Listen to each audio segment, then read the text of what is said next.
आज मैं अपने प्रवचन में गुरु तत्व पर थोड़ा प्रकाश डालूंगा। गुरु हमारो गोत्र है। इसका अर्थ यह हुआ कि शिष्य में एक नवीन चेतना स्फुरण हुआ, एक नवीन बात उसके मन में आई। उसके मन में यह भावना आई कि अगर मैं केवल गुरु को प्रणाम करता हूं या उसका वंदन करता हूं या उनकी पूजा अर्चना करता हूं या उनको भोग लगाता हूं या उनका दीपक प्रज्वलित करता हूं या गुरु मंत्र का जाप करता हूं, यह तो केवल बाह्य परिधान है, बाह्य आधार है। इसकी अपेक्षा तो मैं स्वयं अपने आप को पूर्ण रूप से समर्पित कर दूं, यह बहुत बड़ी बात है। और अपने आप को पूर्ण रूप से समर्पित करने की पहली क्रिया है कि न मेरा शरीर का अस्तित्व रहे, न मेरे प्राणों का अस्तित्व रहे, न मेरे रक्त का अस्तित्व रहे, न मेरे जीवन का अस्तित्व रहे। जब कोई अस्तित्व ही नहीं, जहां मैं अपने आप को पूरी तरह से मिटा दूं, विसर्जित कर दूं। और शिष्य तो यहां तक सोचता है कि मैं अपने कुल को समाप्त कर दूं, कुल की भी जरूरत नहीं रखूं। मुझे आवश्यकता नहीं है कि मैं किस कुल में जन्म लिया है और मैं किस वंश का हूं। वो कहता है कि मेरी कोई जाति नहीं है, मेरा कोई नाम नहीं है, मेरे कोई माता पिता नहीं है, मेरे कोई सामाजिक परिवेश नहीं है। क्योंकि यदि मुझे पूर्णता प्राप्त करनी है, यदि मुझे समर्पित होना है, यदि मुझे समर्पण करना है, तो फिर मेरा किसी प्रकार से कोई अस्तित्व रहे ही नहीं। और मेरा अस्तित्व रहा तो फिर मेरे जीवन का प्रयोजन, मेरे जीवन की सार्थकता ही क्या रही।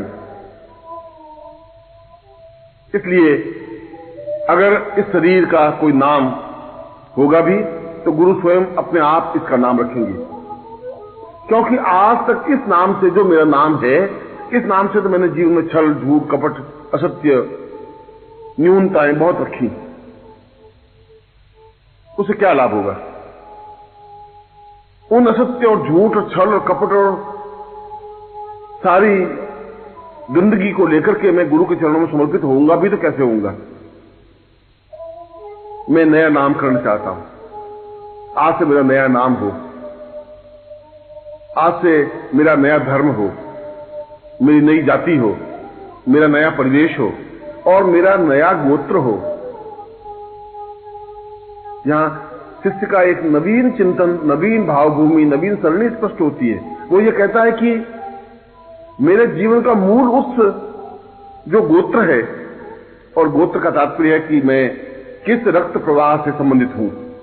मेरे पिता, दादा, परदादा और मेरा इस वंश परंपरा के अंतिम बिंदु किस देवता या किस ऋषि से संबंधित हैं, मैं अपना गोत्र ही परिवर्तित कर देता हूं। और आज से मेरा नाम अगर कोई है तो गुरु नाम है। आज से मेरी कोई जाति है तो गुरु जाति है। आज से मेरा कोई वंश है तो गुरु वंश है। और आज से मेरा कोई गोत्र है तो गुरु गोत्र है। गुरु अमार गोत्र, गुरु अमार जाति। यह शिष्य की एक श्रेष्ठ स्थिति है, यह शिष्य की एक महत्वपूर्ण स्थिति है। क्योंकि इस महत्वपूर्ण स्थिति के लिए गुरु बिल्कुल इंतजार करता है। गुरु की सबसे बड़ी विशेषता यह है कि गुरु बहुत कुछ देना चाहता है। गुरु की देने की इच्छा, आकांक्षा है। प्रत्येक गुरु ये चाहता है कि मैं शिष्य को योग्यतम बनाऊं, समर्थ बनाऊं, अद्वितीय बनाऊं, ऐसा बनाऊं कि वो अपने जीवन में सफलता प्राप्त करे। कोई गुरु ये नहीं चाहता कि मेरा नाम हो या मैं ही दुनिया में पूजा जाऊं या समाज मुझे पूजा करे या समाज मेरी स्तुति करे, अर्चना करे।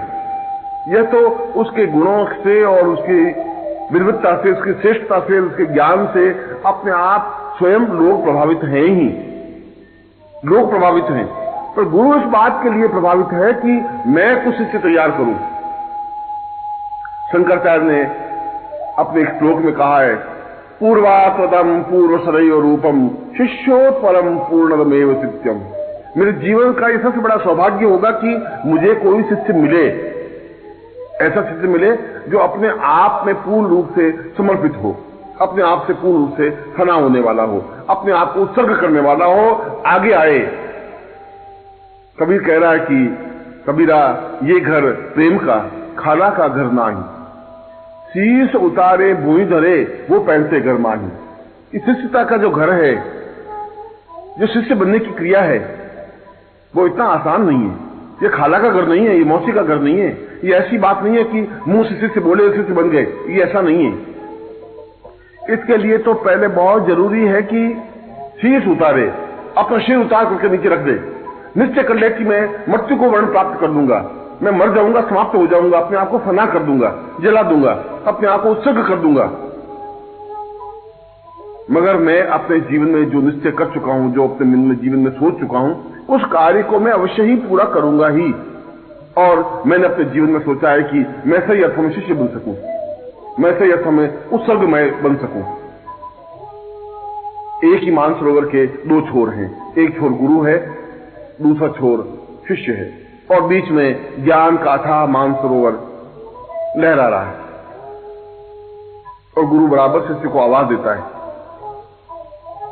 गुरु की इच्छा होती है कि शिष्य दौड़ करके आए, और जहां शंकराचार्य इस श्लोक में कहते हैं कि मुझे कोई एक शिष्य मिले, और कोई एक शिष्य मिलने का मतलब है कि कोई ऐसा है जो कफन बांध करके बाहर निकले, जो समाज की परवाह नहीं करे, जो चुनौतियों को झेल सके, जिसकी आंखों में कुछ तेवर हो, जो अपने आप में अद्भुत स्फुलिंग हो, जो हाथों में वज्र की तरफ प्रहार करने की क्षमता हो, और जो सही अर्थों में गुरु चरणों में समर्पित होने की भावना रखता हो। शब्दों से नहीं, भावनाओं से, विचारों से नहीं, अपने आप को पूर्ण रूप से फना करते हुए। और जो अपने आप को फना कर लेता है, जो अपने आप को उत्सर्ग कर लेता है, जो अपने आप को पूर्णता के साथ गुरु चरणों में लीन कर देता है, वह शिष्य है। क्योंकि शिष्य की कसौटी अपने आप में अत्यंत कठिन है। गुरु और शिष्य दोनों छोरों को यदि समझें तो गुरु बनना बहुत कठिन नहीं है। गुरु तो उस ज्ञान प्राप्त करने के बाद, उस चेतना प्राप्त करने के बाद गुरु बन सकता है, मगर शिष्य बनना अपने आप में बहुत अत्यंत कठोर कसौटी है, कठिन कसौटी है। क्योंकि शिष्य बनने के लिए अपने आप को हर क्षण समृद्ध रहना पड़ता है, अपने आप को बिल्कुल तैयार रखना पड़ता है। कब आज्ञा दे, कब मैं उछाल लगा दूं, कब कहे मैं अपने आप को फना कर दूं, बस आज्ञा हो और मैं अपने आप को उत्सर्ग करके दिखा दूं। मुझे बहुत अच्छी तरह से याद है कि जब मैं संन्यास जीवन में था तो सैकड़ों साधु सन्यासी इस बात के लिए प्रयत्नशील रहते थे कि वे निखिलेश्वरानंद के शिष्य बने, और जो निखिलेश्वरानंद का शिष्य बन जाता है, जिसको निखिलेश्वरानंद शिष्य के रूप में स्वीकार कर लेते, उसका अपने आप में नाम हो जाता। पूरे हिमालय की उपत्यका में उसकी चर्चा होने लगती। लोग आश्चर्य से उसको देखते, उसकी सराहना करते, उसकी प्रशंसा करते कि वास्तव में इसने एक कठोर परीक्षा दी होगी, तलवार की धार पर चला होगा। वास्तव में इसने अपनी सेवा से, अपनी शुश्रूषा से, अपने प्रेम से, अपनी भावना से, अपनी साधना से, अपने उत्सर्ग से कुछ ऐसा जरूर किया होगा कि निखिलेश्वरानंद ने इसको अपनाया, इसको स्वीकार किया। और यदि निखिलेश्वरानंद ने इसको स्वीकार कर लिया है तो फिर इसकी प्रगति को कोई रोक नहीं सकता। अब ये रुक नहीं सकता, अब ये आगे बढ़ेगा ही। अब इसने अपने जीवन में जो निश्चय कर लिया है वह निश्चय पूरा होगा ही।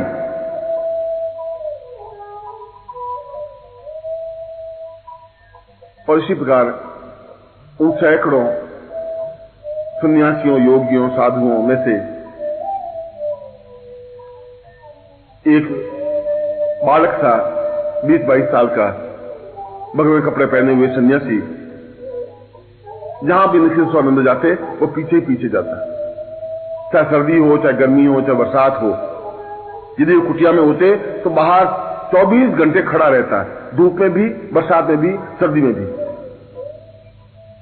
यदि उसे कहते कि खाना खा तो खाता खा, नहीं तो खाना ही नहीं खाता, पानी नहीं पीता, मगर उसके बावजूद भी चेहरे पर कुछ शिकन नहीं, चेहरे पर किसी प्रकार की भाव नहीं।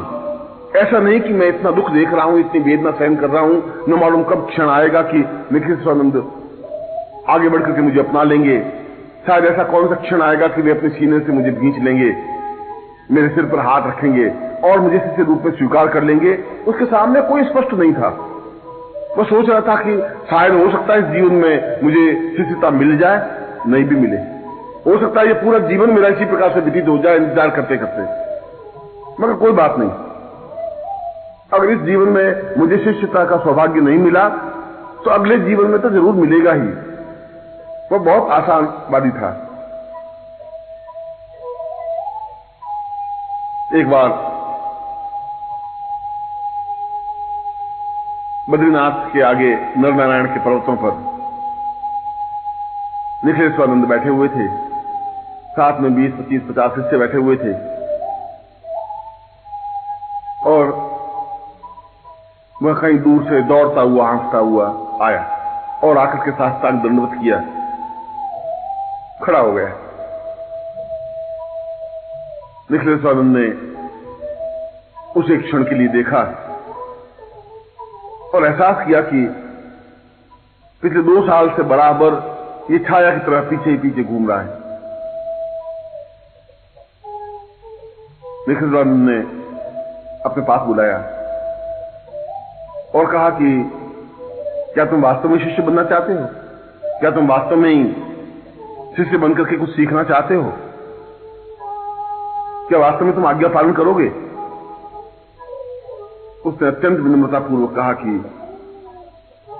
पिछले 2 साल में पहली बार मुझे सौभाग्य मिला है कि आपने मुझे बुलाया, मुझसे बातचीत की, और ये मेरा परम सौभाग्य होगा कि आप मुझे आज्ञा दें। आप आज्ञा दें, मैं आपको आज्ञा पालन करके दिखाऊं। शायद निखिलेश्वरानंद को कौतूहल सूझा या क्या चिंतन किया, क्या विचार किया, और वे पहाड़ की ऊंची चोटी पर बैठे हुए थे और जहां चोटी थी वहीं एक तरफ गहरा खड्ड था, गहरी घाटी थी। एक सेकंड के लिए निखिलेश्वरानंद ने उस घाटी की तरफ देखा और उसको पूछा कि क्या तुम इस पहाड़ पर से इस घाटी में छलांग लगा दोगे? उसने कहा कि आप आज्ञा दें, मैं छलांग लगा के दिखाऊंगा। आप आज्ञा दे दें। निखिलेश्वरानंद ने कहा कि फिर तुम छलांग लगा, और उसने इधर उनका शब्द पूरा मुंह से निकला नहीं, उससे पहले ही उसने तुरंत छलांग लगा दी और हड़बड़ा करके निखिलेश्वरानंद उठे, सारे शिष्य उठे, कोलाहल मच गया। एक जवान लड़के ने आत्महत्या कर दी, प्राण चेतना खत्म कर दी। दौड़े और आधा मील नीचे तक उस घाटी को पार करके जब देखा तो वह व्यक्ति एक शिला पर ध्यानस्थ बैठा हुआ था और उसके मुंह से केवल निखिलेश्वरानंद गुरुदेव के शब्द निकल रहे थे और कुछ शब्द नहीं था। जगह जगह से शरीर कट गया था, पत्थरों से लहूलुहान हो गया था। उसके बावजूद उसके चेहरे पर एक आनंद की वर्षा थी, एक तेजस्विता थी। उसको ये सौभाग्य का श्रेय अनुभव हो रहा था कि मुझे आज्ञा दी और मैंने आज्ञा पालन करने की कोशिश की। अब इस आज्ञा पालन में प्राण चले जाएं, प्राण बच जाएं, ये तो गुरुदेव जाने। उन्होंने आज्ञा दी होगी, सोच समझ के आज्ञा दी होगी, क्यों दी ये तो वे जाने। शिष्यों ने 1.25 घंटे के बाद नीचे उतर करके 1.25 घंटे तक नीचे उतरे और उस खड्डे में उतरने के बाद जब देखा कि वो बैठा हुआ है, जगह जगह से रक्त बह रहा है, उसने उसको हिलाया डुलाया तो बड़ी मुश्किल से उसकी आंखें खुली और उसको लेकर के उसमें चलने की सामर्थ्य नहीं रह गई थी। पांवों पर काफी चोट आ गई थी, हाथों में चोट आ गई थी, चेहरे पर कई प्रकार के कांटे और पत्थर के ढोंके लग गए थे, खून बह रहा था। और 29-35 शिष्यों ने उसको उठा करके ऊपर लेके आए जहां निखिलेश्वरानंद बैठे हुए थे और सामने लिटा दिया। उसने आंखें खोली और जब देखा कि सामने ही गुरुदेव निखिलेश्वरानंद बैठे हैं तो तुरंत हिम्मत करके बैठने की कोशिश की। उसके चेहरे पर एक अपूर्व तेज और आनंद और मुस्कुराहट थी। निखिलेश्वरानंद ने पूछा कि कैसा लगा? उनका गुरुदेव, शायद मेरे कई कई जन्मों के पुण्य थे कि आपने आज्ञा दी। आपने कूदने की आज्ञा दी, मैं कूदा। इतना सोचने और विचारने की तो जरूरत भी नहीं थी कि मैं क्यों कूदूं, कहां से कूदूं और कब कूदूं। आपके मुंह से सब निकलना था और मुझे कूदना था। निखिलेश्वरानंद ने उसके सिर पर हाथ फेरा और हाथ फेरते ही उसके सारे घाव मिट गए, रक्त निकलना बंद हो गया। जैसा शरीर था ठीक उसी प्रकार से स्वस्थ तंदुरुस्त शरीर बन गया। और शिष्यों ने देखा कि वास्तव में उसके चेहरे पर, शरीर पर एक अपूर्व ओज है, एक तेजस्विता है, एक चमक है। गुरुदेव का स्पर्श होते ही सारे शरीर में एक चेतना पैदा हुई है और उसकी कुंडली जागृत होकर पूर्ण रूप से ध्यान लग गया है। और यही शिष्य आगे चल करके निखिलेश्वरानंद का अत्यंत प्रिय शिष्य बना। माधुरानंद हिमालय का श्रेष्ठतम योगी, जिसने अपने जीवन में आगे चल करके अग्नि विद्या को प्राप्त की, जिसने आगे चल के ब्रह्म विद्या को प्राप्त की और पूर्ण रूप से ब्रह्मर्षि कहलाया। आज भी संपूर्ण हिमालय में उसका नाम अत्यंत सम्मान, प्रेम और श्रेष्ठता के साथ लेते हैं। शिष्य का तात्पर्य है कि गुरुदेव आज्ञा दे, उसका पालन किया जाए।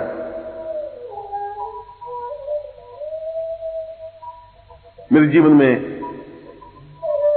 ऐसे कई शिष्य आए और मुझे इस बात का सौभाग्य है कि उन सन्यासी शिष्यों ने अपने आप को कसौटी पर कस करके दिखाया, क्योंकि गुरु की परीक्षा और कम से कम मेरी परीक्षा तो बहुत ही कठोर बनी रही है। शायद मैंने शिष्य को बहुत ज्यादा अग्नि में तपाया है, मैंने शिष्यों को बहुत प्रताड़ित किया है, बहुत चोट दी है। इसलिए चोट दी है कि वे सही अर्थों में कुंदन बन सके। अग्नि में इसलिए तपाया कि वे उस आंच को सहन कर सके, इसलिए उनको तैयार किया कि अग्नि स्फुलिंग बन सके। वे कच्चे सन्यासी नहीं रहे, वे घटिया सन्यासी नहीं बन सके, वे हिमालय में रहे तो तेजस्विता के साथ रह सकें और ये कह सके कि मैं निखिलेश्वरानंद का शिष्य हूं। और इसीलिए आज उन सन्यासी शिष्यों का सम्मान है, आदर से लोग देखते हैं। वहां के निवासी, वहां की ग्रामीण, वहां के रहने वाले साधु, सन्यासी, योगी, कि अगर निखिलेश्वरानंद का शिष्य है तो अपने आप में अद्भुत तेजस्वी शिष्य होगा। और जिस प्रकार से सन्यासी शिष्य अपने आप में अद्वितीय रहे हैं, गृह शिष्यों पर भी मुझे गर्व रहा है। यह अलग बात है कि उनकी अपनी सीमाएं रही हैं, यह अलग बात है कि वे उस रूप में समर्पित नहीं हो पा रहे हैं, यह अलग बात है कि उनमें फना होने की उतनी कला नहीं है, यह अलग बात है कि वे उस तरीके से ग्रहण नहीं कर पाते। जो बहुत कुछ दांव पे लगा देता है वो बहुत कुछ प्राप्त कर सकता है, जो कुछ खोएगा नहीं वो कुछ पा भी नहीं सकता।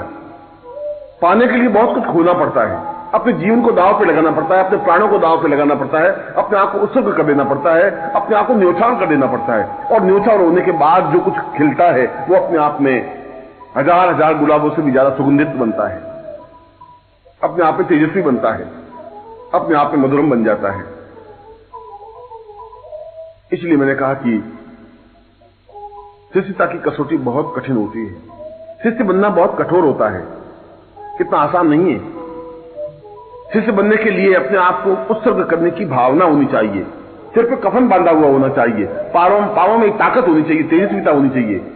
जो निश्चय कर लिया उस निश्चय पर पकड़ने पर बढ़ने की भावना होनी चाहिए, एक खतरनाक खेल होना चाहिए और मन में संकल्प शक्ति होनी चाहिए कि मैं अपने जीवन में, यदि गुरु ने आवाज दी है, यदि गुरु इस बात को बार बार कह रहे हैं कि मुझे केवल 1 या 2 या 5 या 10 शिष्य चाहिए, तो क्या इस पूरी पृथ्वी पर 5-10 शिष्य नहीं मिल सकते? नहीं मिल सकते, वास्तव में नहीं मिल सकते। शिष्य बिल्कुल एक अलग चीज है। शिष्य का मतलब है कि वह पूर्ण रूप से छाया बन जाए, और जिस प्रकार से देह से छाया अलग नहीं हो सकती, जहां शरीर रहेगा वहां छाया रहेगी, ठीक उसी प्रकार से वह शिष्य भी छाया बनकर रहे। मुझे निर्भयानंद का स्मरण आ रहा है, और वो करीब 7.5 साल 8 साल तक मेरे साथ रहा छाया बनकर। ऐसा कोई 7 साल में अवसर आया ही नहीं कि मैंने आवाज दी और उसने हाँ नहीं भरी हो। आधी रात को भी मैंने कहा निर्भयानंद हाँ आज्ञा दें गुरुदेव। और मैंने अगर आधी रात को कहा कि तुम्हें 30 किलोमीटर दौड़ के जाना है और वापस सुबह तक आना है तो अच्छी बात है गुरुदेव। जहां पर भी धूप हुई, गर्मी हुई, सर्दी हुई, बरसात हुई, ढाल बनकर के खड़ा हो गया। जैसी भी परिस्थिति हुई वो अपने आप में ताकतवान क्षमतावान बनकर के खड़ा रह गया। मैं सोचता हूं कि आज्ञा पालन की एक कसौटी थी उसके पास और मैंने उसको कई बार परखा, मैंने उसको कई बार कसौटी पे कसा, कठोर से कठोर परीक्षा लेने के लिए आज्ञाएं दी, मगर हर बार मैं सोचता किस बार ये चूक जाएगा, इस बार ये आज्ञा पालन साहब नहीं कर सकेगा, इस बार ये अपने मिशन में अपने उद्देश्य में असफल हो जाएगा। मगर उस स्थिति से मैं हार गया और हार का भी मुझे गर्व है, क्योंकि एक बार भी ऐसा कोई क्षण आया ही नहीं कि मैंने आवाज दी और वो मिला नहीं हो। एक बार भी ऐसा नहीं हुआ कि मुझे पूजा का समय हो गया और कोई सामान तैयार नहीं हो। एक बार भी ऐसा नहीं हुआ कि मैं कहीं जा रहा हूं और वो साथ में नहीं चला हो। एक बार भी ऐसा समय नहीं आया कि मैं सो गया हूं और उससे पहले बस हो गया हो, या मेरी आंख खुली हो और वो हाजिर नहीं मिला हो। और आज हिमालय का प्रत्येक सन्यासी निर्भयानंद का शिष्य बनने में गौरव अनुभव करता है, एहसास करता है कि अगर निर्भयानंद का शिष्य बन गए तो अपने आप में अद्वितीय शिष्य बन सकेंगे, तेजस्वी शिष्य बन सकेंगे। क्योंकि निर्भयानंद का शिष्य बनना ही अपने आप में जीवन का सौभाग्य है। ऊंचे से ऊंचा योगी इस बात की कल्पना करता है कि शायद निर्भयानंद का शिष्य बनूं। ऐसे शिष्य पर मुझे गर्व रहा है। इसलिए मैंने कहा कि शिष्य बनने की कसौटी आज्ञा पालन है। आज्ञा पालन के पगडंडी पर चल करके ही शिष्य बना जा सकता है, समर्पण करके ही शिष्य बना जा सकता है। अपने सिर को उतार करके जमीन पर रखने की और हथेली में लेकर के घूमने की जो कला जानते हैं वो शिष्य बन सकते हैं। जो हर क्षण अपने सिर को अपने हाथों में रखते हैं, फना होने की कला जानते हैं, उत्सर्ग होने की कला जानते हैं, अपने आप को न्यौछावर कर देने की कला जानते हैं, वो शिष्य बन सकते हैं। और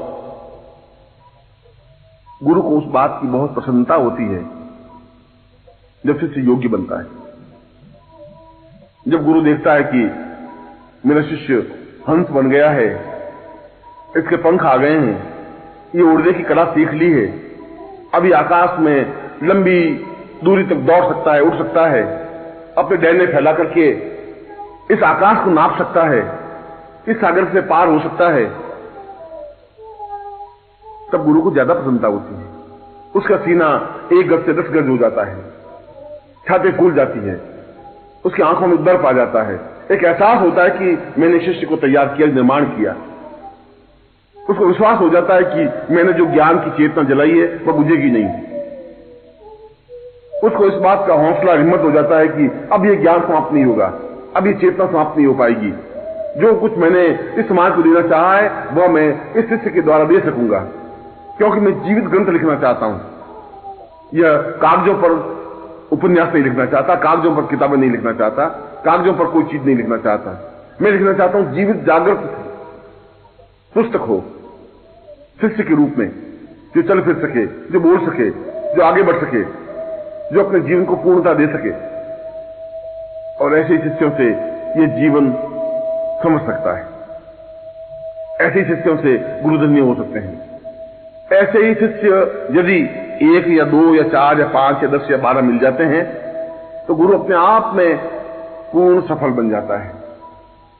क्योंकि शिष्यता तो जीवन का एक पाथेय है, और जो शिष्य नहीं बन सका वो जीवन में कुछ भी नहीं कर सकता।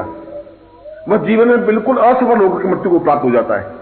एक चांदी के चंद टुकड़े लेकर के जीवन को बर्बाद कर लेते हैं, 2-4 संतान पैदा करके एक कुत्ते की तरह, शूकर की तरह समाप्त कर देते हैं अपने जीवन को। वह शिष्य नहीं बन सकता। जो शिष्यता की कसौटी पर नहीं कसा जाएगा वो मनुष्यता की कसौटी पर भी नहीं कसा जाएगा। जिसने शिष्यता नहीं सीखी वो आज्ञा पालन भी नहीं सीख सकता। जो शिष्यता नहीं सीख सकता उसके चेहरे पर एक भाव, एक तेजस्विता, दृढ़ता नहीं आ सकती। उसके सीने में, एक वक्षस्थल में ओज नहीं आ सकता, उसकी चाल में दृढ़ता नहीं आ सकती, उसका सिर हिमालय से ऊंचा नहीं बन सकता, वो अपने आप में अद्वितीय नहीं बन सकता।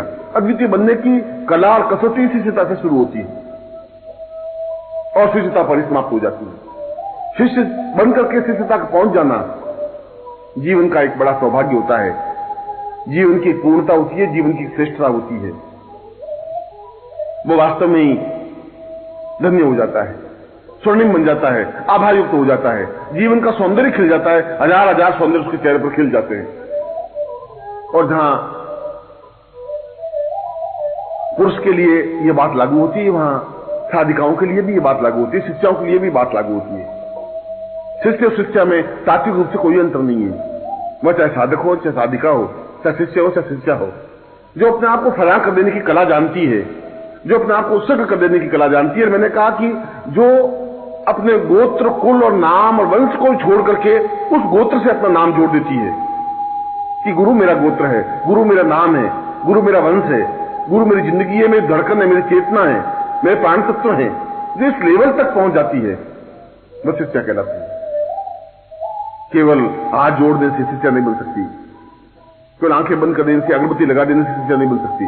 शिष्या बनना तो अपने आप में एक जीवन का सौभाग्य होता है, क्योंकि शिष्या के लिए अत्यधिक कठिन कठोर कसौटी होती है, क्योंकि उसको एक तरफ समाज खींच रहा होता है, समाज के बंधन उसके पांवों में बेड़ियां बनकर के खड़ी होती हैं, और एक तरफ गुरु खड़े होते हैं, उन दोनों के बीच में वो खड़ी होती है। मगर जिसने चुनौती झेली ही नहीं, जिसने अपने जीवन को उत्सर्ग ही नहीं किया, जो समाज के बंधनों से जकड़ करके रही गई, तो शिक्षा बन ही नहीं सकती। बस शिक्षा क्या हो सकती है? जो तूफान की तरह बढ़ सकती है, हिम्मत और हौसले के साथ आगे बढ़ सकती है, जो निश्चय कर लेती है कि मुझे जीवन में वह सब कुछ प्राप्त करना है जो होना चाहिए।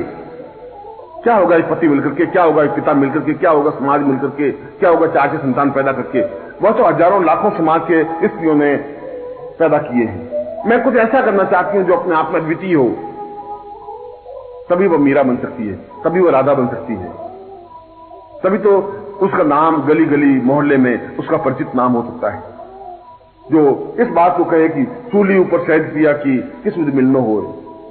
मेरे पिया तो सूली के ऊपर हैं, क्योंकि जितना सूली पर चढ़ने से दर्द और दुख और वेदना सहन करनी पड़ती है, इस समाज की उतनी वेदना मुझे सहन करनी पड़ेगी, और मैं इस वेदना को सहन करूंगी ही, क्योंकि इस वेदना सहन करने के बाद में जो मुझे गुरु मिलेंगे वो अपने आप में एक अद्वितीय आनंद की अनुभूति होगी, अद्वितीय श्रेष्ठता और प्रेम का पराकाष्ठा होगी।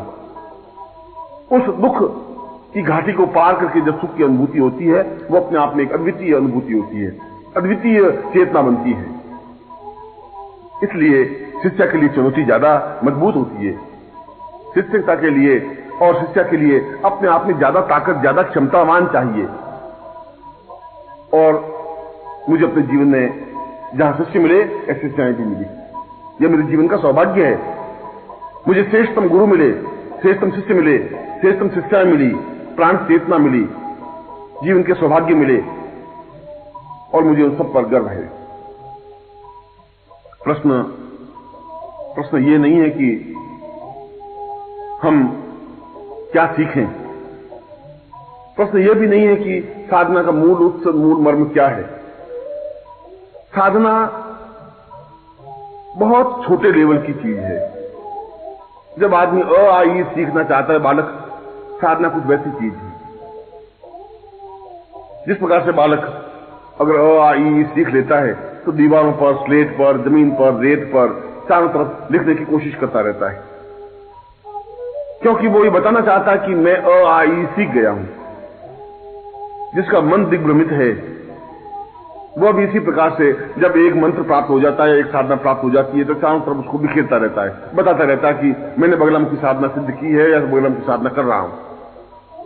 इससे तो कुछ नहीं हो सकता। यह जीवन की श्रेष्ठता का उपाय नहीं है, यह तो प्रारंभिक बिंदु है। जीवन की श्रेष्ठता तो साधना से आगे बढ़ने की क्रिया है। यद्यपि साधना जीवन का आवश्यक तत्व और धर्म है, क्योंकि साधना के माध्यम से हम अपने जीवन के सारे प्रयोजन पूरे करते हैं। हमारे जीवन की जो भी इच्छाएं हैं उन्हें हम संपन्न करते हैं, पूरी करते हैं। मगर जीवन की समस्याओं को सुलझाना एक अलग चीज है, और अपने आप को पूर्णता तक पहुंचा देना बहुत अलग चीज है।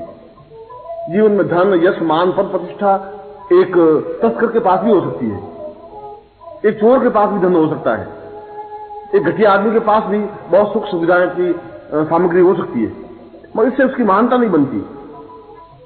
चोर आखिर चोर ही रहेगा। किसी वैश्या के पास 5 करोड़ रुपए होने से वो समाज में कुल वधु नहीं बन सकती। कुल वधु बनने के लिए उसके जीवन में पूर्णता आवश्यक है, और व्यक्तिगत जीवन की पूर्णता साधना के माध्यम से प्राप्त नहीं हो सकती। व्यक्तिगत जीवन की पूर्णता तो शिष्य बनने से आ सकती है। साधना तो प्रारंभिक बिंदु है, और प्रारंभ में हम चाहे साधना संपन्न करें, चाहे मंत्र जाप करें, चाहे आंख बंद करें, यह तो एक प्रारंभिक प्रकार हुआ। जब हम कुछ नहीं कर सकते तो साधना कर सकते हैं। मगर जो साधना क्षेत्र से आगे बढ़ते हैं, जिनके मन में कुछ हौसला है, हिम्मत है, वे गुरु साधना संपन्न करते हैं। गुरु की तांत्रिक साधना, गुरु की मांत्रिक साधना, गुरु की पाशुपतास्त्रीय साधना, गुरु की चैतन्य साधना, उन चारों साधनाओं को संपन्न करने पर वो उस जगह खड़ा होता है जहां से शिष्यता प्रारंभ होती है, जहां वो एहसास कर सकता है कि अब मैं उस शिष्यता के पथ पर आगे बढ़ रहा हूं। हर क्षण उसके मन में एक ही चिंतन रहता है, एक ही विचार रहता है कि मैं गुरु को किस प्रकार से प्रसन्न करूं, किस प्रकार से उसकी इच्छाओं की पूर्ति करूं, मैं क्या करूं जिससे गुरु जीवन में सुख और सुविधा प्राप्त कर सके। मैं उनके हृदय में अपने आप को स्थापित करना चाहता हूं, किस प्रकार से स्थापित करूं। इसके लिए बार बार जाए, उनके पास बैठे, उनका चिंतन करे, उनका विचार करे। क्योंकि जो जीवन में यदि गुरुता प्राप्त करनी है, यदि गुरुत्व प्राप्त करना है, यदि शिष्यता की कसौटी पर खड़े होना है, तो फिर उसको पंख फैलाने होंगे। जो पंख समेट करके बैठेगा, एक दिन पंख उसके टूट जाएंगे। जो उड़ना भूल जाता है वो जीवन में कुछ कर नहीं सकता। आनंद तो ऊपर आकाश में उड़ने में है। यद्यपि एक अच्छे तोते को, बहुत सुंदर तोते को अगर चांदी के पिंजरे में बंद भी कर दें और उस पिंजरे में वह रहे, वह पिंजरा भी चांदी का है, और रोज उसको अनार के दाने खाने को मिल रहे हैं, हरी मिर्च खाने को मिल रही है, उसके पैरों में सोने के छोटे छोटे घुंघरू बंधे हुए भी हैं, मगर उसके बावजूद भी वह एक गुलाम तोता है, इसमें कोई संदेह नहीं। यद्यपि उसको सुख सुविधाएं हैं, उसको सुरक्षा है, उस पर कोई बिल्ली झपट्टा नहीं मार सकती, उसकी रोज स्नान होती है, उसके रोज पंख धोए जाते हैं, उसको अच्छा खाने को मिलता है, मगर फिर भी यह उसके जीवन की गुलामी है, यह सामाजिक गुलामी है। और ऐसा तोता यदि इस तोते को पिंजरे से बाहर निकालते भी हैं और उसको कहा जाए कि तुम थोड़ा उड़, इस चांदी के और सोने के पिंजरे में कैद होने से जीवन की पूर्णता प्राप्त नहीं हो सकती। तुम अपने पंख फैला, तो आकाश में उड़, और यदि वो उड़ने की कोशिश भी करता है तो 1 फुट या 2 फुट ऊपर उड़ करके धड़ से नीचे गिर जाता है, क्योंकि उसके पंखों ने काम करना बंद कर दिया। उसके पंखों में ताकत नहीं रही, वह उड़ने की कला भूल गया। और जो उड़ने की कला भूल जाते हैं वे आकाश के आनंद को नहीं ले सकते। जो उड़ने की कला भूल जाते हैं वे शुभ्र गगन को देख नहीं पाते, इस नीलिमा को नहीं देख पाते, वो उस आनंद को अनुभव कर ही नहीं सकते जो आनंद आकाश में उड़ने में है, जो आनंद जीवन की पूर्णता में चहकने में, डाली पर बैठ करके जो चहकने की कला है वह उस पिंजरे में नहीं आ सकती। एक घुटी हुई आवाज आएगी और गुरु उसको पिंजरे से बाहर निकालने की कोशिश करता है। गुरु कहता है कि ये पिंजरा भले सोने का है, फिर भी तुम्हारी कैद है, इस कैद से तुम बाहर निकल, मैं तुझे उड़ने की कला सिखाता हूं और ये तेरी उड़ने की कला है। तू ऊंचा उठ, वो 2 फुट ऊपर उड़ता है फिर गिर जाता है। गुरु कहता है घबरा मत, तो इस बात की चिंता मत कर कि यहां तुझे खाने को नहीं मिल रहा है, या हरी मिर्च तुझे खाने को नहीं मिल रही, या अनार के दाने खाने को नहीं मिल रहे हैं, इस बात की चिंता मत कर। तो एक बार स्वतंत्र हो, एक बार इस आकाश में उड़, एक बार अपने पंख फैला, एक बार देख कि इस आकाश में उड़ने में, गगन में उड़ने में कितना आनंद है। एक बार इस डाली पर बैठ और चहक, एक बार अपनी आवाज से लोगों को समोच कर, तब तेरी इस जिंदगी का एक सार्थकता बन सकेगी।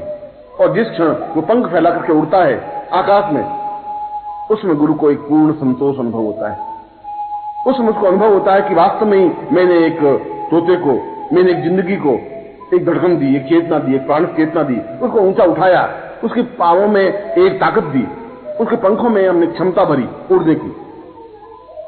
गुरु का काम केवल उड़ना सिखाना है, आकाश में, निरभ्र आकाश में, जहां पर ओर छोर नहीं है, उस आकाश में जिसका कोई अंत नहीं है, जो एक छोटे से घेरे में आबद्ध नहीं है, जो कहीं पर भी स्वतंत्र रूप से उठ सकता है और पूरी सृष्टि को नाप सकता है, और जो अपने पंखों से पूरी सृष्टि को नाप लेता है, वो सही अर्थों में आनंद की अनुभूति करता है। इसलिए गुरु को मृत्यु कहा गया है। इसलिए मृत्यु कहा गया है कि गुरु जब शिष्य उसके पास आता है तो गुरु पहले उसको मृत्यु देता है। मृत्यु देने का तात्पर्य है कि तुम्हारे पास जो कुछ है मैं उसको समाप्त करता हूं। जो तुम्हारे पास छल है, जो कुछ झूठ है, जो कपट है, जो असत्य है, जो व्यभिचार है, मैं उसको समाप्त करने की क्रिया सिखाता हूं। गुरु को मिटाता है, समाप्त करता है। शिक्षक और गुरु में यह अंतर है।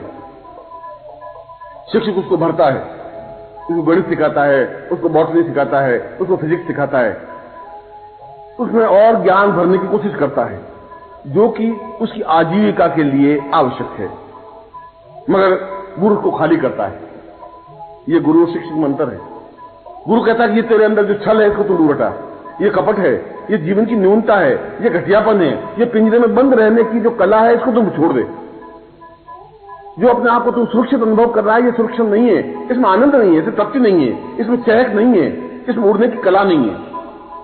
इसलिए गुरु मृत्यु को देता है, मार देता है, समाप्त कर देता है, और समाप्त करके जो कुछ नया उगता है वो अपने आप में शिष्यता होती है, वो अपने आप में जीवन की पूर्णता होती है। ये जीवन का सौभाग्य मिले कि हम गुरु के पास जाएं और गुरु हमें मिटा दे। कोई ऐसा क्षण आए कि हम गुरु के चरणों में जाएं, वो हमें मृत्यु को दे दे। हमारे इस व्यभिचार की मृत्यु, हमारे दुखों की मृत्यु, हमारे कष्टों की मृत्यु, हमारी पीड़ाओं की मृत्यु, ऐसा क्षण तो आए, ऐसा सौभाग्य तो प्राप्त हो कि हम उनके चरणों में बैठे और वो हमें मृत्यु और माम अमृतम गमयः, उस मृत्यु से अमृत्यु की ओर आगे अग्रसर करे, उस पगडंडी पर हमें प्रेरित करे जहां अमरता का रास्ता है। इसलिए तो गुरु को एक मिटाने की कला करने वाला कलाकार बताया गया है। इसलिए तो गुरु को आकाश में उड़ने की कला सिखाने वाला गुरु कहा गया है। इसलिए तो एक मामूली से सावक को, एक मामूली से बच्चे को कुला से बढ़ना गुरु सिखा देता है। गुरु बता देता है कि ये पूरा जंगल तेरा है, इस जंगल में अगर तू कुला से नहीं भरेगा तो ये जंगल अपने आप में मुरझा जाएगा और तेरे पांव में ताकत खत्म हो जाएगी, और जिस दिन तेरे पांव में ताकत नहीं रही उस दिन तुम्हें कोई भी झपटा मार के मार देगा, उस दिन मृत्यु तुम पर हावी हो जाएगी। मगर तुम्हें मृत्यु पर पंजा लड़ाना है, अगर मृत्यु की आंख में आंख डाल के खड़ा होना है तो फिर तुम्हें कुला से भरनी पड़ेगी, हिम्मत और जोश रखना पड़ेगा। तो इस सारी विवस्थाओं को छोड़, इन मजबूरियों को छोड़, अपनी इस दीनता को छोड़ दे, जो तेरे मन में भय है, जो तेरे मन में दीनता है, इसको समाप्त कर दे। एक बार अपने आप को मिटा।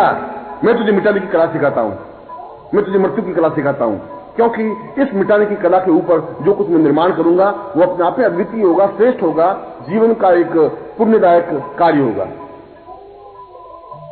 इसलिए तो गुरु प्रत्येक क्षण उस शिष्य को गढ़ता रहता है, तैयार करता रहता है, प्रत्येक क्षण उसका निर्माण करता है। जिस प्रकार से कुम्हार एक मिट्टी के घड़े को माटी से मिट्टी का घड़ा बनाने में भीतर भीतर सहज के बाहर बाहर चोट, भीतर बिल्कुल हाथ रखता है जिससे कि उस घड़े को नुकसान नहीं पहुंचे, तकलीफ नहीं हो, और बाहर उस पर चोट करता रहता है, इसलिए कि तैयार हो जाए, इसलिए कि वो आगे जाकर घड़ा बने, इसलिए कि आग में जल करके, आग में पक करके और पूरे कलश का रूप धारण करे, घड़े का रूप धारण करे। इसलिए करे कि उसमें जो जल भरा जाए वो ठंडा रहे, इसलिए कि कल वो घड़ा 1000 लोगों की प्यास बुझा सके। जो किसी की प्यास नहीं बुझा सके उसके जीवन की सार्थकता बेकार है। जो किसी को आनंद नहीं दे सके वह शिष्य क्या बनेगा, वो मनुष्य भी क्या बनेगा। जो शिष्य नहीं बन सकता वो मनुष्य भी नहीं बन सकता। देवता बनना तो बहुत दूर की बात है।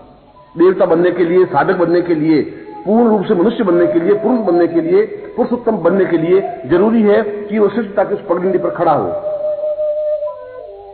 वो पगडंडी चाहे टेढ़ी मेढ़ी हो, वो पगडंडी चाहे कांटों से भरी हुई हो, ये कोई जरूर नहीं है कि तुम जिस पगडंडी पर बढ़ो उसमें फूल खिले हुए हों, और जिस फूल खिले हुए हैं उस पर तो कोई घटिया से घटिया आदमी भी चल देगा, उसमें ताकत और साहस और क्षमता की जरूरत नहीं है। जो अनजान रास्ते पर आगे बढ़ता है, शेर अपना रास्ता खुद चुनता है, और जो खुद चुन करके रास्ता बनाता है उसके शेर कहते हैं। और शिष्य अपना रास्ता खुद चुनता है, गुरु के पास जाता है, गुरु उसको सहेजता है, उसके सिर पर हाथ रखता है, उसको गुरु मंत्र देता है, उसको दीक्षा देता है और दीक्षा देकर के उसमें प्राण चेतना भरता है। एक ऐसी आग, एक ऐसी चिंगारी, एक ऐसी चेतना भरता है कि वो अपने आप में पूर्ण पुरुष बनने की क्रिया की ओर अग्रसर हो जाता है। और जब वह आगे की ओर अग्रसर होता है तब मनुष्यता का पहला पग भरा जाता है। तब पहली बार इंसानियत जन्म लेती है, तब पहली बार वसंत खिलता है, तब पहली बार उसको एहसास होता है कि जीवन का आनंद क्या है, जीवन की सार्थकता क्या है, जीवन का प्रेम क्या है, जीवन का मूल्य और जीवन का रहस्य क्या है। उस रहस्य को समझने के लिए यह जरूरी है कि एक दुर्गंध युक्त वायु के झोंके को वह वसंत बना देता है। एक मामूली से पोखर में पड़े हुए पानी को बाष्प बना करके, गर्मी देकर के उसको ऊंचा उठाता है, बादल बना देता है और वह बादल आगे जाकर के जब बरसता है तो गंगा नदी बनती है, जो हजारों करोड़ों लोगों को प्यास बुझाती है। उस गंगा नदी की सार्थकता है, उस गंगा नदी की पूर्णता है। उस पोखर के पानी को गंगोत्री बना देना गुरु के हाथ की बात है। गुरु ऐसा कर सकता है और किसी के हाथ की बात नहीं है। गुरु उस पोखर को भी एक स्वर्णिम गंगा बना देगा, उस घटिया सुगंध को भी, उस हवा के झोंके को भी एक पवन बना देगा, एक वसंत बना देगा। एक मामूली से इंसान को वह एक तेजस्वी तारीख शिष्य बना देगा। एक मरे हुए उस तोते को आकाश में उड़ने की कला सिखा देगा, उसको हंस बनने की कला सिखाएगा, उसको पूर्ण रूप से शेर बनकर के इस समाज में जीतने की, इस संसार में विजय प्राप्त करने की ज्ञान चेतना दे पाएगा। मगर इसके लिए, ये सब कुछ प्राप्त करने के लिए पहला कर्तव्य और धर्म यह है कि वह शिष्य बनने की कला सीखे। पहला यह है कि वह गुरु के चरणों में पहुंचे। इसलिए नहीं कि वह गुरु मंत्र ले ले, इसलिए नहीं कि वह वहां जाए और वापस लौट जाए, ऐसा नहीं। गुरु में अपने आप को एकाकार करे, अपने आप को लीन करे, अपने आप को पूर्णता के साथ, समग्रता के साथ समर्पित कर दे। और जो समर्पण करने की कला जानता है वही अपना नाम, अपनी हस्ती, अपना परिचय मिटा देता है। फिर वो कहता है कि आज से मेरा नाम, जो गुरु नाम देंगे वह मेरा नाम होगा। इसलिए गुरु उसको नया नाम देता है और नए नाम से परिचित होता है। फिर इस बात की चिंता नहीं होती कि यह समाज इतना सुंदर है, यह समाज मेरी पत्नी है, पुत्र है, बंधु है, बांधव है, भाई है, पति है, ये सब कुछ व्यर्थ बेईमानी हो जाते हैं, क्योंकि वह एक देवपुरुष बन जाता है, क्योंकि वह एक ऊंचे स्तर का व्यक्ति बनने की ओर अग्रसर होता है। उसके लिए रास्ता खुला होता है, वो आगे की ओर बढ़ने की कला सीखता है। उसका प्रत्येक क्षण मधुरता के साथ व्यतीत होता है, वो प्रत्येक क्षण को सार्थक करने की कला जानता है। यही तो जीवन की श्रेष्ठता है। इसलिए मैंने कहा कि गुरु बनना बहुत कठिन कार्य नहीं है। गुरु तो कोई भी बन सकता है, नकली रूप में भी, असली रूप में भी, मगर नकली शिष्य नहीं बन सकता, पाखंडी शिष्य नहीं बन सकता।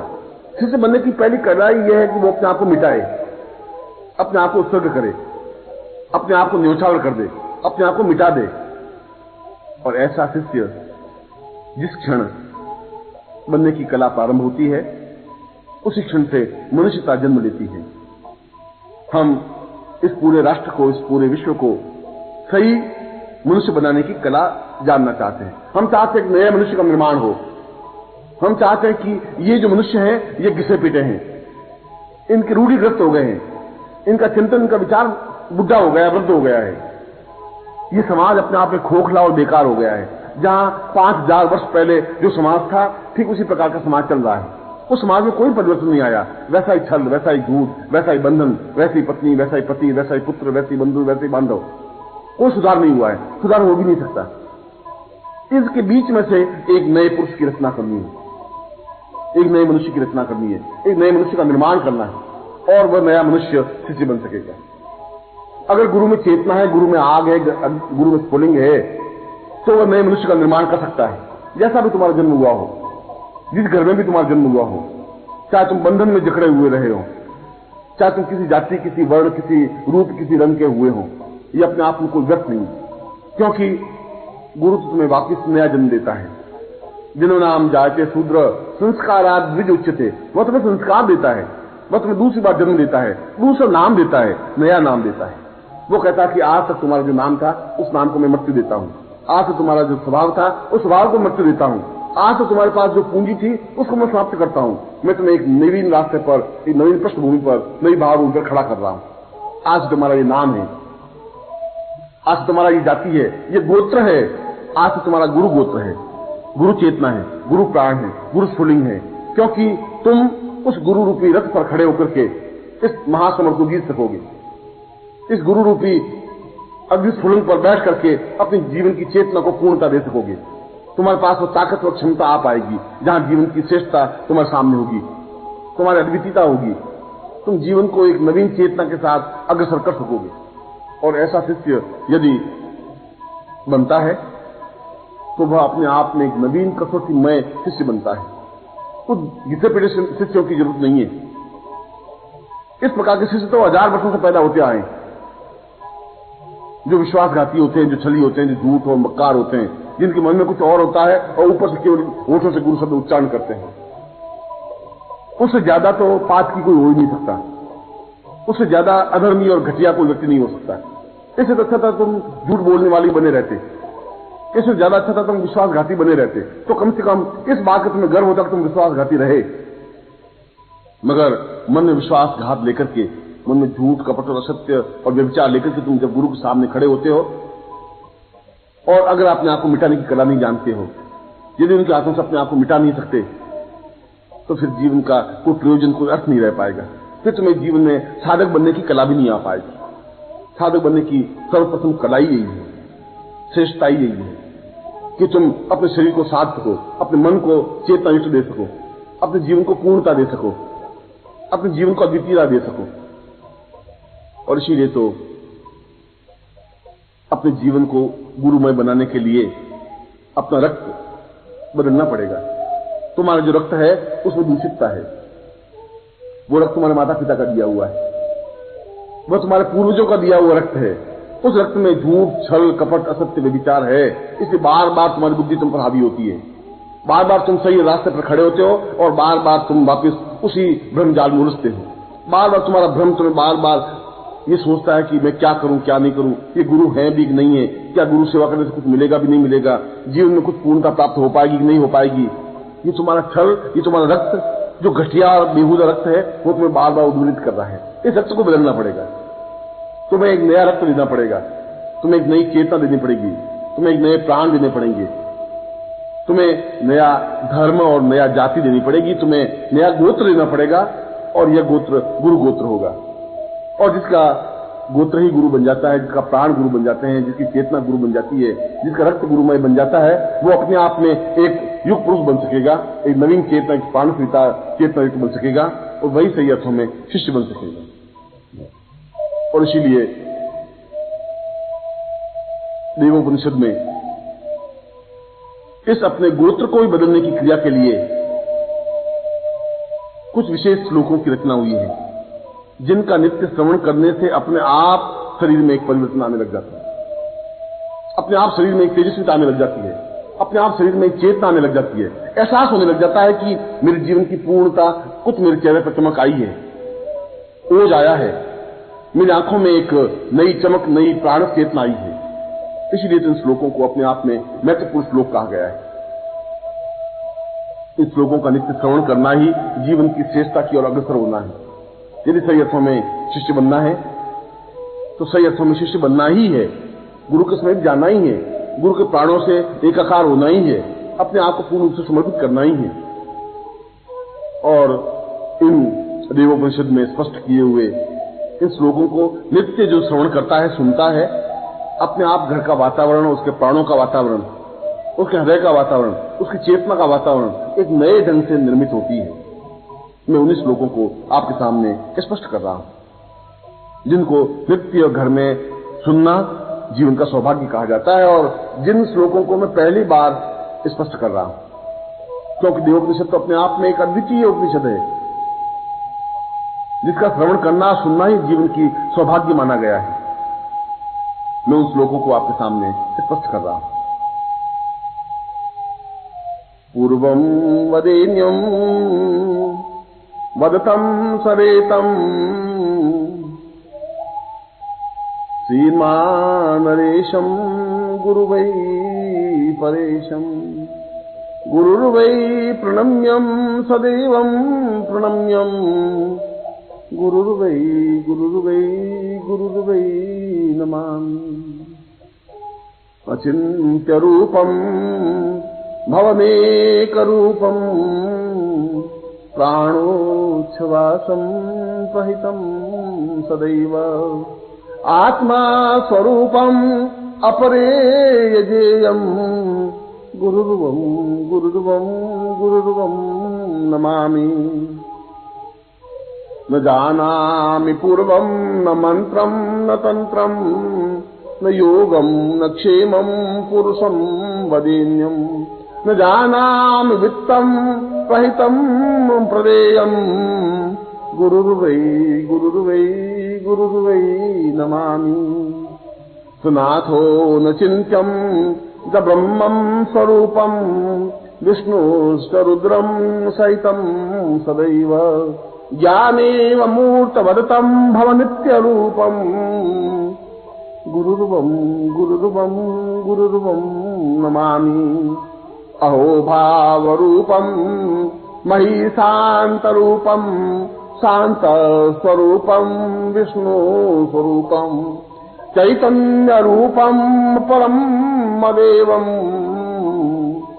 गुरुर्वै गुरुर्वै गुरुर्वै नमामि आहारूपनित्यं भवोत्सावनित्यं सहेत्थाननित्यं भवतं सदेय अपारो परे पूर्वमदेव नित्यम् गुरुर्वै गुरुर्वै गुरुर्वै नमामि सनेत्रो सदा पूर्णमदैव तुल्यम् ज्ञानस्य पूर्णं सहितं वदामि पूर्णैः सदा पूर्णमदैव रूपम् गुरुर्वै गुरुर्वै गुरुर्वै नमामि अहो भावनित्यं महोभावनित्यं प्राणस्वरूपं चैतन्यरूपं ब्रह्मस्वरूपं ब्रह्माण्डरूपं गुरुर्वै गुरुर्वै गुरुर्वै नमामि अक्षो सतां सूर्य सदैव नित्यं प्राणोच्छ्वासं प्रतं सदैव सचिन्त्यरूपं सवितं सदेयम् गुरुर्वै गुरुर्वै गुरुर्वै नमामि सधेनुर्वतां सूर्य सदैव रूपम् इन्द्रोवतां यक्ष कुबेर पूर्वम् ज्ञानोच्छ्वासं ब्रह्मस्वरूपम् गुरुर्वै गुरुर्वै गुरुर्वै नमामि बाहुस्त्वमेवं प्राणस्त्वमेवं चैतन्यरूपम् आत्मा त्वमेवं देहस्त्वमेवं सर्वस्य रूपम् गुरुर्वै गुरुर्वै गुरुर्वै नमामि सहो शान्तरूपम् अहो भान्तरूपम् सदीर्घो वतांसावहितं वदेन्यम् चिन्त्यम् अचिन्त्यम् अवितम् अरेरम् गुरुर्वै गुरुर्वै गुरुर्वै नमामि प्रणम्यम् प्रणम्यम् प्रणम्यम् सदैव नमामि नमामि नमामि वनित्यम् आजानुरूपं भवतः स्वरूपं गुरुर्वै गुरुर्वै गुरुर्वै नमामि। और जो नित्य इन श्लोकों के साथ जो गुरुदेव का ध्यान चिंतन प्रणम्य करते हैं, वास्तव में गुरु की चेतना उन्हें प्राप्त होती है, वास्तव में जीवन की पूर्णता उन्हें प्राप्त होती है, वास्तव में गुरु का आशीर्वाद उन्हें प्राप्त होता है और सही अर्थों में उसका पूरा कायाकल्प हो जाता है। उसकी नवीन प्राण चेतना, नवीन ज्ञान चेतना, नवीन धर्म चेतना, नवीन आध्यात्मिक चेतना प्राप्त होने लग जाती है और वह सही अर्थों में पूर्ण शिष्यत्व बनकर के अपने जीवन को पूर्णत्व की ओर अग्रसर कर देता है। और मैं आज से तुम्हारा पूरा रक्त प्रवाहित शुद्ध कर रहा हूं, बदल रहा हूं, तुम्हारे प्राणों को, तुम्हारे देह को, तुम्हारी चेतना को, तुम्हारे ज्ञान को, और मैं तुम्हें नया नाम, नया गोत्र देता हुआ आशीर्वाद देता हूं। तुम अपने जीवन में पूर्णता और सफलता प्राप्त करो। ऐसा ही आशीर्वाद दिया।